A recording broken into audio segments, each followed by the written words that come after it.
नमस्कार दोस्तों, स्वागत है आपका ग्रेनो न्यूज में। मैं हूं रोहित प्रियदर्शन और आज मैं आपके समक्ष मुखातिब हूं एक खास पेशकश के साथ। आज का जो हमारा कार्यक्रम है वो स्वास्थ्य जागरूकता से संबंधित है। जैसा कि आपको पता है, ग्रेनो न्यूज हमेशा आए दिनों स्वास्थ्य जागरूकता पे अपना जो है कार्यक्रम आप तक पहुंचाता है। खास करके जो मिथ्स है, मिथ्या है, उसको जो है हम उजागर करते हैं और अपने जो डॉक्टर्स हैं, एक्सपर्ट हैं, उनके माध्यम से हम जानने की कोशिश करते हैं कि सही क्या है, गलत क्या है। वो आपको भी सलाह देते हैं और मैं उम्मीद करता हूं आप बहुत ध्यान से इन सब बातों को सुनते होंगे और सुनिए जरूर, और इसका लाभ भी मिलेगा, क्योंकि हेल्थ इज वेल्थ, स्वास्थ्य ही जो है वो धन है। तो मैं आपको जानकारी दे दूं, आज जो है sexual and reproductive health awareness day है। तो सेक्स जो हमारी जिंदगी का अहम हिस्सा है और हमारे हेल्दी लाइफ के लिए भी ये बहुत ही अहम है। ऐसे में हम सेक्स को ही, और इस पे कोई भी चर्चा है, इसको हम जो है नजरअंदाज करते हैं या संकोच करते हैं। तो ऐसे में उसका कई बार जो हेल्दी लोग नहीं होते हैं उन पर भी इसका मानसिक जो है काफी प्रतिकूल असर पड़ता है। इसके अलावा हम देखें, अगर बच्चों को जो है माँ बाप का सही गाइडेंस या इस खुल के बातचीत नहीं करते हैं माँ बाप भी, तो बच्चे जो है अन्य माध्यमों से इसके बारे में, सेक्स के बारे में उन्हें पता चलता है, जो कहीं ना कहीं अधकचरा जानकारी होती है। और इस कारण जो है वो कहीं ना कहीं भविष्य में जाके घातक भी हो जाता है। तो आज हमारे साथ जो गेस्ट हैं वो हैं डॉक्टर दीपक जुमानी, जो असिस्टेंट प्रोफेसर हैं ग्रांट मेडिकल कॉलेज और श्री जे जे हॉस्पिटल ग्रुप से भी ये जुड़े हुए हैं। इसके अलावा आप कंसल्टेंट सेक्सोलॉजिस्ट हैं महाराष्ट्र पुलिस हॉस्पिटल में, सीनियर कंसल्टेंट सेक्सोलॉजिस्ट हैं और काउंसलर भी हैं। तो डॉक्टर दीपक, आपका स्वागत है ग्रेनो न्यूज में। तो धन्यवाद।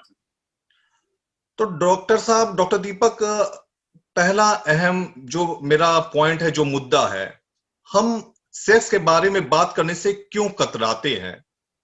इस जो मैं बोल रहा था इंट्रोडक्शन में कि बच्चों को सही गाइडेंस नहीं मिलता है, माँ बाप खुल के चर्चा नहीं करते हैं, और इसका कहीं ना कहीं वो उन्हें अधकचरी जानकारी भी मिलती है, या कोई सेक्सुअली हेल्दी नहीं है वो इग्नोर करता है, उसके दाम्पत्य जीवन पे भी इसका असर पड़ता है। तो ये जो कम्युनिकेशन गैप है और ये जो संकोच है, ये कैसे दूर किया जाए, और आपकी क्या सलाह है उन लोगों को जो ये सब खुल के बात करने से कतराते हैं या सही बात नहीं बताते हैं, डॉक्टर साहब। Thank you sir ji, this is a very important question और ये बहुत ही इम्पोर्टेंट है जानने के लिए कि ये क्यों हुआ, ये टाबू इस सब्जेक्ट में क्यों हुआ है। सबसे पहले तो जब मैं छोटा था तो मेरे पिताजी ने मुझे मार के शू लेसिस कैसे बांधना सिखाया, टॉयलेट पे कैसे बैठना वो सिखाया, सब कुछ सिखाया, लेकिन सेक्स कैसे करना वो नहीं सिखाया मुझे। जब मैं छोटा था तब मुझे ये बताया ये नोजी है, ये आईज है, ये ईयर है, ये लिप्स है, ये हेयर है, ये फैन है, ये लाइट है। लेकिन जब ये पूछा क्या है तो बोला इसको ये सूसू है, पीपी है। करेक्ट नाम भी नहीं बताया, एनाटॉमिकल ऑर्गन के नाम ही नहीं बताया। तो जी जब हम बड़े हुए तो हमें पता चला कि भाई इसको हम पेनिस कहते हैं। तो ये क्यों हुआ, ये हमें बहुत संकोच होता है। तब से हमारे मन में ये धारणा बैठ गई है कि इसके बारे में सही बताना अच्छा नहीं है, या पाप है, या गुनाह है, या कोई गंदगी है। तो ये हमारे मन में पहले से ही ये धारणा बैठ जाती है।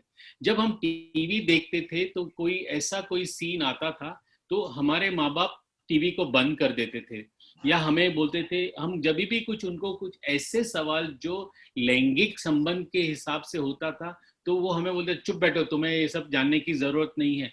तो हमें शन किया जाता था, हमें दबा दिया जाता था। तो जी इसका कारण एक एक यही था कि ये जब हम प्राचीन काल के तरफ देखते हैं तो हमारे मंदिरों में, जैसे खजुराहो के मंदिर है, कोणार्क के मंदिर है, जो हजारों साल पहले बने हुए थे, उन पे शिल्पकारों ने बहुत अच्छी अच्छी मूर्तियां बनाई हैं जिसमें रोजमर्रा की जिंदगी को दर्शाया गया है। तो उस वक्त इतना एक्सप्रेसिव थे लोग, उनकी लाइफ इतनी खुशहाल थी, इतनी एक्सप्रेशन करते थे कि वो जो भी करते थे निसंकोच करते थे और उसमें कोई ये नहीं था। इसीलिए तो ये सारी स्क्रिप्चर्स जो हैं वो हमारे मंदिरों में, जहाँ बच्चे भी जाते थे, बड़े भी जाते थे, बूढ़े भी जाते थे, सभी लोग जाते थे, तो वहाँ हैं। तो ये हमें, हमारी संस्कृति में ये नहीं था कि इसको हम दबाया जाए। लेकिन कुछ तो प्राचीन काल के बाद ऐसे हुआ जब ये धारणाएं आ गई लोगों के मन में कि ये अच्छा नहीं है, इसके बारे में बात करना सही नहीं है, संभोग के बारे में बात करना सही नहीं है, सेक्स के बारे में बात करना गुनाह है, पाप है। ये चलते आया चलते आया, किसी न किसी रिलीजन में, किसी न किसी कल्चर में ऐसे आया और उसके बाद ये सब चलते आया। आज ये हो गया है कि हमारे पास पेशेंट्स कभी भी इसके बारे में बात ही नहीं करते। उनका ये समझ है कि अगर वो हमसे कुछ भी बातें करें इसके बारे में कि मुझे इरेक्शन नहीं होता है या मुझे शीघ्र पतन होता है, तो उनको ऐसे लगता है कि मेरे डॉक्टर मेरे को जज करेंगे कि मैं नामर्द हूं या मैं, मेरी मर्दानगी में कोई डिफेक्ट है। या उनको ऐसे भी लगता है कि शायद मेरी ये बातें मेरे भाई को बता दे क्योंकि वो हमारे फैमिली डॉक्टर, या मेरे घर वालों को बता दे या और किसी को बता दे। जी जी। तो उनको ये डर रहता है कि हमारे डॉक्टर हमें जज कर लेंगे। They have a fear of being judged as important man और एज अ नामर्द और समथिंग लाइक दैट। इसीलिए वो खुल के बात नहीं करते। हालांकि सत्य ये है कि हम जो भी हैं, हम सेक्स से, हम प्यार से ही जन्मे हैं, हम सेक्स से ही जन्मे हैं। हम कोई झाड़ से तो गिरे नहीं है, हम कोई आसमान से तो गिरे नहीं है। We are all born out of sex. जिस तरह हम piles, fissure, cancer, heart disease, appendix, इतनी जो भी बीमारियां उसके बारे में हम खुल के बात करते हैं, तो इस प्रॉब्लम को भी हमें खुल के हमारे डॉक्टर को बताना चाहिए, क्योंकि ये भी हमारे जिंदगी का एक अहम हिस्सा है। ये भी हमारे एक part of quality of life कहलाता है। तो इसके बारे में जो भी हमें दिक्कत आती है, समझो इच्छाएं नहीं होती है, इरेक्शंस कम होते हैं, शीघ्र पतन होता है, तो उसके बारे में हमें हमेशा, हम जो भी दिक्कतें आती है, हमारे फैमिली फिजिशियन को या कोई ऐसे जानकार व्यक्ति को बताना चाहिए। अब हम अपनी चर्चा को आगे बढ़ाते हैं, सिलसिले को आगे बढ़ाते हैं। तो जहां तक हम अपने देश की बात करें, भारत की बात करें, तो यहाँ पे बहुयात मतलब ज्यादातर ऑफनली किस तरह के जो है दिक्कतें, समस्याएं सेक्स से संबंधित पाई जाती हैं? पुरुषों में, जो पुरुष होते हैं, एडोलेसेंट एज से लेके बड़ी उम्र तक यानी सीनियर्स को तीन तरह के कॉमन प्रॉब्लम्स आते हैं, तीन तरह के। एक तो लो डिजायर, जिसका यह है कि उनको इच्छा नहीं होती है सेक्स की। और ये अक्सर हमने देखा है कि जो 40, 45, 50 साल के ऊपर के लोगों को होता है, जिनमें अक्सर टेस्टोस्टेरोन जैसे हार्मोन की कमी हो जाती है, जिसके कारण उनकी डिजायर कम हो जाती है। तो एक तो ये ग्रुप ऑफ पेशेंट्स हो जाते हैं जिनको इच्छाएं कम होती है ना। डिजायर जो होता है वो हमारे सेक्स का फाउंडेशन होता है। अगर डिजायर ना हो तो उसके आगे कुछ नहीं है। दूसरे क्लास ऑफ पेशेंट्स हैं जिनको इरेक्शन में प्रॉब्लम होते हैं, हम उसको इरेक्टाइल डिसफंक्शन कहते हैं। यानी जी। उनको इच्छा तो बहुत होती है लेकिन लिंग में कड़कपना, जिसके कारण वो अच्छी तरह से संभोग कर सके, वो नहीं हो पाता है।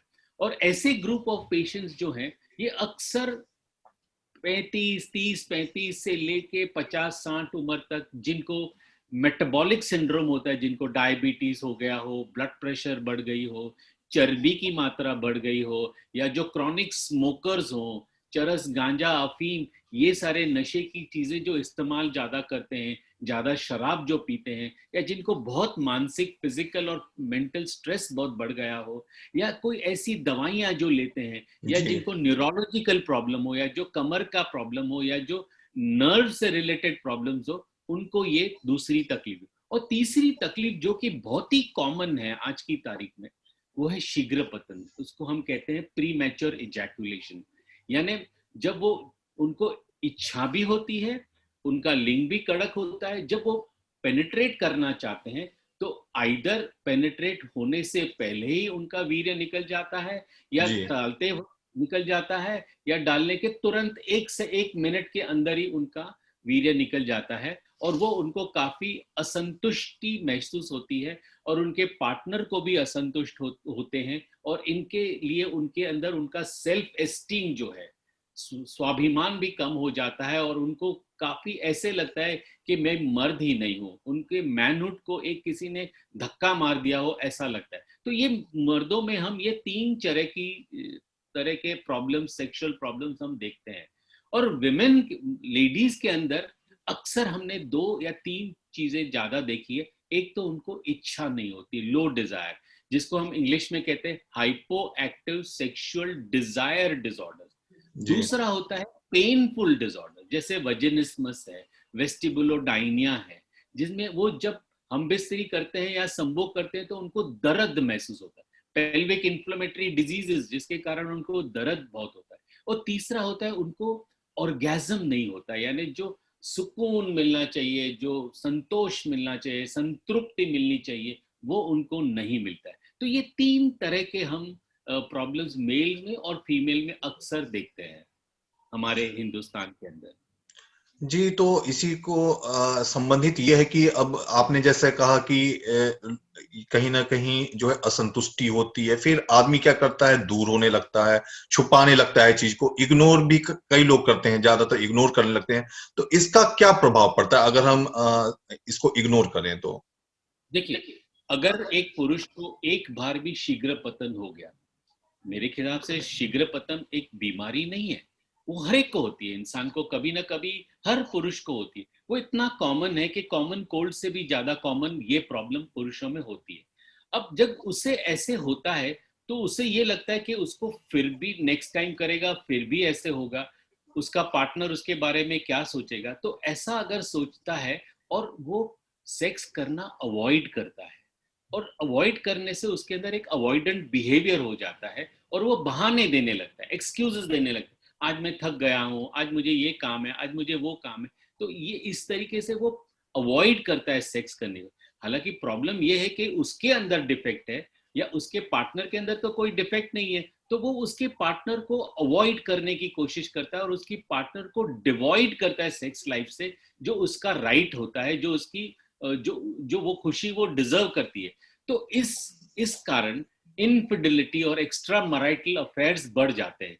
तो एक ये प्रॉब्लम हो सकता है। दूसरा ऐसा है कि अगर किसी को 30 साल 35 साल में किसी भी मेटाबॉलिक प्रॉब्लम के कारण, फर्ज करो स्मोकिंग है, डायबिटीज है, ब्लड प्रेशर है, और उसके कारण अगर उसको इरेक्टाइल डिसफंक्शन यानी लिंग में कड़कपना नहीं होता है, तो ये एक अर्लीस्ट मार्कर है उनके फ्यूचर लाइफ में उनको हार्ट अटैक या लकवा होने के। ये ओके। प्रूव हो गया है कि erectile dysfunction is nothing but सब क्लिनिकल कार्डियोवैस्कुलर डिजीज, यानी उसको 3 या 5 साल के बाद डेफिनेटली हार्ट की तकलीफ, जैसे हार्ट अटैक होना, शरीर में हार्ट में खून का बहाव कम होना, या फिर ब्रेन में खून का बहाव कम होना, जिसके कारण उनको न्यूरोलॉजिकल प्रॉब्लम भी हो सकते हैं।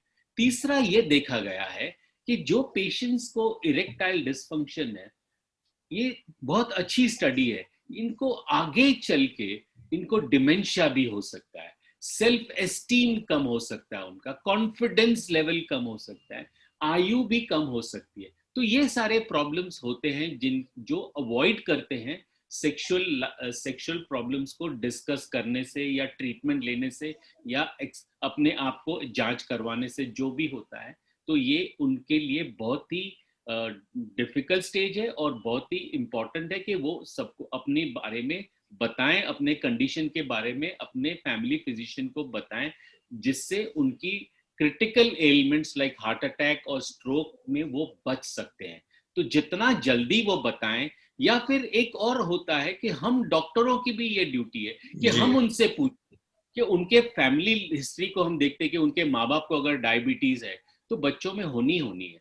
तो उनके बच्चे जो 30 साल के पुरुष है अगर वो आते हैं, तो ये डॉक्टरों की ड्यूटी बनती है, ये उनका फर्ज बनता है। जैसे वो सबके बारे में पूछते हैं, वो उनके पेशेंट्स को पूछते हैं कि आप शराब पीते हो, सिगरेट पीते हो, क्या आपको कोई और मेडिकल प्रॉब्लम है, कोई एलर्जी है, कोई ऑपरेशन हुआ है। उसी तरह से ये भी एक सवाल उनको पूछना चाहिए कि क्या आपको सेक्स में कोई प्रॉब्लम है, क्या आपके जब भी आप संभोग करते हो तो कोई प्रॉब्लम्स हैं, होते हैं। अक्सर डायबिटिक पेशेंट्स को ऐसे होते हैं, तो वो उनका आज इलाज है। अगर आपको ऐसा कुछ भी है तो प्लीज जी। हमें बताइए, हम उसका इलाज करेंगे। तो ये फर्ज पेशेंट्स का भी बनता है और ये फर्ज डॉक्टर्स का भी बनता है कि वो उनसे पूछे। अ, ये हम अभी बात कर रहे थे समस्याओं पे, तो अब हम बढ़ते हैं निदान की ओर। तो क्या उपचार उपलब्ध है इन समस्याओं का? और उनको भी संदेश दीजिए जो विज्ञापन के पीछे भागते हैं, पैसा भी बर्बाद करते हैं और कुछ उनके हाथ भी नहीं लगता है। तो निदान के बारे में इस पर रोशनी डालिए। निदान तो ऐसा है सर, हमारे आज की मेडिकल साइंस इतनी एडवांस हो चुकी है। संक्षिप्त में बताता हूं कि जो भी हमारे शरीर में कम है, फर्ज करो हेमोग्लोबिन कम है, कैल्शियम कम है, हॉर्मोन्स कम है, विटामिन डी कम है, विटामिन बी कम है, जो भी चीजें कम है, आज हम उसको बढ़ा सकते हैं। और जो भी हमारे शरीर में ज्यादा है, फर्ज करो डायबिटीज, शुगर ज्यादा है, तो हम उसको कम कर सकते हैं। ब्लड प्रेशर अगर बढ़ गया है तो हम उसको दवाइयों से कम कर सकते हैं। कोलेस्ट्रॉल, ट्राइग्लिसराइड्स, मोटापा बढ़ गया है तो हम उसको कम कर सकते हैं। जो ज्यादा स्मोक करते हैं, ज्यादा शराब पीते हैं, ज्यादा नशे की चीजें लेते हैं, उनको हम डी अडिक्ट कर सकते हैं। उनको काउंसलिंग करके उनकी ये सारी जो आदतें उनका हम निदान कर सकते हैं। तो आज की तारीख पे हमारे साइंस के अंदर, हमारे पेशेंट्स के अंदर जो भी चीजें ज्यादा है उसको हम कम कर सकते हैं, जिनके कारण उनका फंक्शंस नॉर्मल हो। जो चीजें कम है उसको हम बढ़ा सकते हैं ताकि वो सारे फंक्शंस उनके नॉर्मल हो।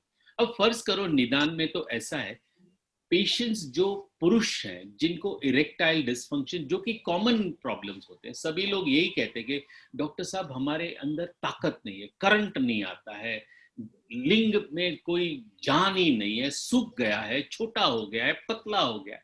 ये सारी चीजें जो है वो हम भी वो संभोग न करने के कारण वो हर अपने आप को दोषी मानने लगते हैं, अपने आप में ऐसे फील करते हैं जो कि वो गिल्टी कुछ हुई। है ही नहीं, मर्द ही नहीं। और इतना गिल्टी फील करते हैं कि पूछो नहीं। एक तो उनको शर्म है, और दूसरा भय है, और तीसरा गिल्ट है। तो ये तीन इमोशंस को कोप करने में बहुत ही डिफिकल्टी आती है हर इंसान को। तो ट्रीटमेंट के अंदर ऐसा है, the first line of treatment, पहला जो ट्रीटमेंट होता है वो है दवाइयों। हमारे पास आज सेक्सुअल डिसफंक्शंस इन मेल के लिए बहुत अच्छी दवाइयां हैं, जिसको हम अंग्रेजी में PDE5 इनिबिटर कहते हैं, फॉस्फोडाइस्ट्रेस इनिबिटर्स। हमारे आज की तारीख में हिंदुस्तान में 4 तरह के PD5 इनिबिटर्स मिलते हैं, जैसे सेल्डेनाफिल, टाडालाफिल, यूडनाफिल एंड वर्डनाफिल। ये 4 तरह के PD5 इनिबिटर्स हैं। ये अक्सर इनका फंक्शन यही होता है कि हमारे लिंग के अंदर खून का बहाव बढ़ाएं, और इरेक्शन और कुछ नहीं है, सिर्फ खून और खून का बहाव हमारे स्पंज की नलियां जो लिंग में होती है उसमें जब भी होगा तो लिंग में कड़कपना आता है। तो ये फर्स्ट लाइन ऑफ ट्रीटमेंट है, फार्मेकोथेरेपी, जो कि ये 4 दवाइयां हमारे पास है। अगर ये दवाइयां काम नहीं करती हैं, जब हम पेशेंट्स को ये दवाइयां दे के देखते हैं उनको कोई फर्क नहीं पड़ता है, तो हम लिंग के अंदर पेपावरिन ऐसे वैसो एक्टिव एजेंट्स का हम इंजेक्शन भी देते हैं। पेपावरिन है प्रोस्टाग्लैंडिन से। और अगर ये भी नहीं काम करता है तो वैक्यूम थेरेपी भी आती है, जिससे एक लिंग को हम एक पंप में डालते हैं, उसमें वैक्यूम क्रिएट करते हैं और फिर इरेक्शन होते हैं। ये भी अगर काम नहीं करती तो extra corporal shock wave therapy भी है, जो कि बहुत अच्छी है, आज अवेलेबल है, जिसके कारण लिंग के अंदर खून का बहाव अच्छा होता है। और अगर ये सारी ट्रीटमेंट अगर फेल हो गई तो हम इनकी सर्जरी भी करा सकते हैं। इनके पेनिस के अंदर सर्जिकल इम्प्लांट्स भी डाल सकते हैं, जिनके कारण उनको इरेक्शन भी होते हैं और वो उन सेक्स का लाभ भी ले सकते हैं। और नई ट्रीटमेंट्स भी आई है, जैसे स्टेम सेल थेरेपी है, नैनो टेक्नोलॉजी है, जीन जी। थेरेपी है। तो आज बहुत सारा इलाज इन दवाइयों से और इन सारे प्रोसीजर से है। तो इतना मैं कहूंगा कि अगर किसको भी ये सेक्सुअल, मेल के अंदर सेक्सुअल प्रॉब्लम्स होता है तो उसका आज सही इलाज है। तो उनको काउंसलिंग और उनको फार्मेकोथेरेपी और ये अदर मोड्स ऑफ थेरेपी जो है वो देके हम उनके इरेक्टाइल डिस्फंक्शन को करेक्टाइल डिस्फंक्शन कर सकते हैं। अगर कोई बुजुर्ग आता है जिसके अंदर इच्छा कम होती है, तो उनको हॉर्मोन्स देके, जैसे फर्ज करो टेस्टोस्टेरोन, वो भी हमारे पास अवेलेबल है। टेस्टोस्टेरोन इंजेक्शंस में भी आता है, ऑइंटमेंट में भी आता है, जी। पैचेस में भी आता है। तो हम उनको वो ट्रीटमेंट देके उनकी इच्छाएं बढ़ा सकते हैं, ताकि वो भी हम उनको भी सेक्स लाइफ में काफी बेनिफिट हो।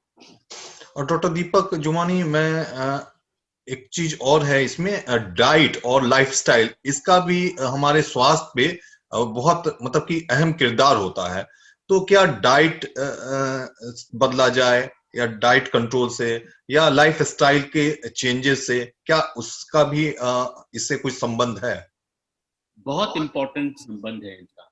देखिए, जो मेटाबॉलिक सिंड्रोम है, जो कारण है सेक्सुअल डिस्फंक्शन के, फर्ज करो डायबिटीज, ब्लड प्रेशर और कोलेस्ट्रॉल का बढ़ जाना, हम ये तीन पेशेंट्स देखते हैं, तीन डिजीजेस देखते हैं जिनमें 90% लोगों को ये प्रॉब्लम, सेक्सुअल प्रॉब्लम्स आते हैं। तो अब अगर हम इन तीन चीजों को देखें, तो हमें ये जानना बहुत जरूरी है कि ये तीन चीजें अक्सर बढ़ती कैसे हैं। ये हम हमारे पेशेंट्स को डाइट में एक सिंपल फॉर्मूला देते हैं। हम उनको कहते हैं कि आप अपने लाइफ में 30 साल के बाद SOS को कम कर दीजिए। अब SOS क्या है? पहला S है सॉल्ट, नमक। जी। अगर आपके शरीर में आप नमक ज्यादा खाते हो, तो हो सकता है आपको ब्लड प्रेशर हो जाए, जिसकी दवाइयां आपको लाइफ टाइम लेनी पड़ेगी, और सेक्सुअल डिस्फंक्शंस भी होंगे, और वो जानलेवा भी है। तो ये हो गया पहला एस। दूसरा हो गया ऑयल। ऑयल खाने से डिसलिपिडीमिया, चर्बी की मात्रा बढ़ जाती है, हार्ट अटैक और स्ट्रोक और पेरिफेरल वैस्कुलर डिजीज जैसी चीजें हो सकती है।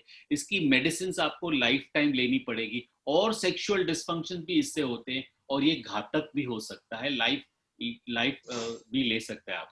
ये हो गया ओ। और तीसरा ऐसे शुगर, जिसका ये मतलब है कि ज्यादा शुगर लेने से हमें ये पता है कि डायबिटीज होगा, जिसकी दवाइयां हमें लाइफ टाइम लेनी पड़ेगी, और सेक्सुअल डिस्फंक्शन भी उसमें बहुत कॉमन होते हैं, और ये घातक भी हो सकता है। तो ये तीन चीजों को हमें अवॉइड करना है, ताकि हम हमारे मेटाबॉलिक सिंड्रोम को कंट्रोल में ला सके विद द मेडिसिन। एंड दूसरा इंपॉर्टेंट चीज है एक्सरसाइज। पेल्विक एक्सरसाइज, मूवमेंट्स बहुत जरूरी है। अगर डाइट की बात करें, तो डाइट बहुत ही इंपॉर्टेंट है, बिकॉज ऐसी स्टडीज भी हैं, जैसे जी। डीन ऑर्निश, जो अमेरिका के बहुत नामचीन कार्डियोलॉजिस्ट है। उन्होंने अपने पेशेंट्स को, जिनको 90% ब्लॉक्स थे कोरोनरी आर्टरीज के अंदर, जिनको ये बताया गया था कि अगर आपका स्टेंट नहीं डाला या ऑपरेशन आज बाईपास नहीं किया, तो आप 24 घंटा या 48 घंटे में आपकी डेथ भी हो सकती है। तो ऐसे पेशेंट्स को उन्होंने लाइफस्टाइल मेजर्स दी, उनको green vegetables, avoiding meat, smoking, walk, positive सोचना, ये करके बिना दवाई के भी 5 साल तक उनको रखा, और उनके नसों में जो 90% के ऊपर ब्लॉक्स थे वो खुल गए, उनके हार्ट की नलियां खुल गई। तो ऐसे भी स्टडीज है। आज की तारीख में डायबिटीज भी रिवर्स हो सकता है, only with diet, without medicine. Blood pressure reverse हो सकता है, कोलेस्ट्रॉल भी कम हो सकता है, जस्ट विथ डाइट। हम हमारे डाइट को जितना भी कम करें, ये सब चीजों को कंट्रोल में लाके, तो हमारा मेटाबॉलिक सिंड्रोम रिवर्स हो सकता है। और अगर वो रिवर्स हो गया, तो हमारे पेल्विक ऑर्गन्स के अंदर, पेनिस के अंदर, सब जगह पे ब्लड फ्लो अच्छा होगा, और हमें फिजियोलॉजिकल इरेक्शंस भी आने लगेंगे। तो डाइट इज वेरी इंपॉर्टेंट। जी। सबसे अच्छी डाइट अगर किसी को हम बताएं, हम पेशेंट्स को जो बताते हैं, एक, हम उनको कहते हैं कि देखिए, आपके लिंग में कड़कपना तब आएगा जब खून का बहाव अच्छा होगा। अगर कम होगा, तो खून का बहाव हम कैसे बढ़ाएं? लाल रंग के फल, कलिंगर, अनार, चेरीज, प्लम, स्ट्रॉबेरी, रॉसबेरी, एप्पल, ये खाने से आपका खून बढ़ेगा, और खून का बहाव भी बढ़ेगा। दूसरा, लाल रंग की सब्जियां, गाजर, बीट, टमाटर, अति उत्तम। सारी हरे रंग की सब्जियां, पालक, मेथी, ग्वार, भिंडी, तेंदुली, पत्ता गोभी, स्प्राउट्स, ये भी आपके खून को बढ़ाएगा। गाय का दूध और गाय का घी, इसके भी सेवन करने से बहुत ही इंपॉर्टेंट। तिल, केसर और अलसी ये भी आपके लिए बहुत अच्छा है। कांदा, अदरक, लहसुन ये खाने से आपके कोलेस्ट्रॉल, ट्राइग्लिसराइड्स, ब्लड फ्लो और बढ़ेगा। और 5 या 6 बादाम, 1 या 2 अखरोट, 1 चमची शहद, ये भी आपके सेक्स लाइफ को बहुत अच्छा करता है। अगर कोई नॉनवेज खाता है तो बॉइल्ड अंडे का सफेद हिस्सा और फिश हम उनको एडवाइस करते हैं, जिससे उनके लाइफ में सेक्सुअल प्रॉब्लम्स कम होंगे। और जो भी हमारे सेक्सुअल जो डाइट हमारे सेक्सुअल प्रॉब्लम्स को सही करेगी, वो डेफिनेटली उसके हार्ट को भी सही करेगी। तो what ever is good for penis is good for heart. तो हमें डाइट पे बहुत ही इंपॉर्टेंस देना चाहिए। डाइट के ऊपर हमें 5-10 मिनट पेशेंट्स को समझाना चाहिए कि क्यों ऐसी डाइट उनके लिए बहुत जरूरी है। और डॉक्टर दीपक, बहुत ही अहम जानकारी आप दे रहे हैं और मुझे पूरी उम्मीद है कि दर्शकों को भी इसका लाभ जो है जरूर मिलेगा, वो ध्यान से हमारी बात सुन रहे होंगे। तो अब चलते चलते अब हमारा समय हो गया है, तो अब हम जो आज है sexual and reproductive health awareness day, इस अवसर पर आपका एक संदेश जो हमारे दर्शक हैं उनके लिए। सेक्स हमारे शरीर का अहम, नॉर्मल और नेचुरल फंक्शन है। हर एक इंसान डिजर्व करता है कि वो अच्छा सेक्स अनुभव करे, जिससे उसकी आयु में भी बढ़ती आएगी, उसके मन में शांति आएगी, उसको कॉन्फिडेंस भी आएगा, उसका सेल्फ एस्टीम भी बढ़ेगा। कम खाओ, गम खाओ, नम जाओ, जैनिज्म ने ये बहुत अच्छा बताया। डाइट पे बहुत हमें ध्यान देना चाहिए। एक्सरसाइज कम से कम 30 मिनट करना चाहिए। पेल्विक फ्लोर एक्सरसाइजेस को भी ज्यादा इंपॉर्टेंस दी गई है ताकि ब्लड फ्लो अच्छा हो। और सबसे अहम इंपॉर्टेंट बात, जो भी लैंगिक प्रॉब्लम अगर आती है तो उसके बारे में अपने फैमिली डॉक्टर को कॉन्फिडेंटली बताइए। और हर डॉक्टर को भी मैं ये मैसेज दूंगा कि आप अपने पेशेंट्स जो 30 साल से ऊपर है, जिनके फैमिली हिस्ट्रीज हैं मेडिकल प्रॉब्लम्स की, उनसे आप एक सवाल जरूर पूछें उनके हिस्ट्री टेकिंग में कि क्या आपको प्यार करते वक्त कोई दिक्कत आती है, कोई प्रॉब्लम्स है। तो ये मेरा मैसेज है सबके लिए कि ये करना बहुत जरूरी है। और ये अगर सब करते हैं तो उनके लाइफ में खुशहाली, उनकी क्वालिटी ऑफ लाइफ काफी अच्छी और सुधर सकती है। आपकी एक बुक भी है इसी पे आधारित, सेक्सुअल हेल्थ पे, उसके बारे में थोड़ा सा बताइए। उसमें एक शायद स्लोगन भी है, सेक्स हैज नो लाइफ या कुछ इस तरह का। मेरी बुक का नाम है sex has no expiry date. Yes, और एग्जैक्टली ये से। माना गया है कि एक पुरुष 9 साल की उम्र से लेकर 90 साल तक सेक्स का आनंद ले सकता है। ये मैं क्यों कहता हूँ? क्योंकि आज हम देखते हैं कि आज हमारे देश के अंदर लॉन्जेविटी हो गई है। लोग जो पहले 40-50 साल जीते थे, आज 70 साल तक जीते हैं। ऐसे भी कई सिटीज हैं वर्ल्ड के अंदर जहां लोग 100 साल की उम्र से ज्यादा भी जीते हैं और सेक्सुअली एक्टिव है। और क्यों ना हो, क्योंकि हमें पता है कि सेक्स लाइफ के जो भी कारण है वो जेनेटिक्स में तो जेनेटिकली तो है ही है, पर ज्यादा करके डाइट और लाइफस्टाइल से रिलेटेड है। अगर हम लाइफस्टाइल को मॉडिफाई करते हैं, अगर हम दवाइयां बरोबर लेते हैं, एक्सरसाइज बरोबर करते हैं, डाइट हम सही लेते हैं, तो हमारे मेटाबॉलिक प्रॉब्लम्स कम हो जाते हैं और हम सेक्स लाइफ एंजॉय कर सकते हैं।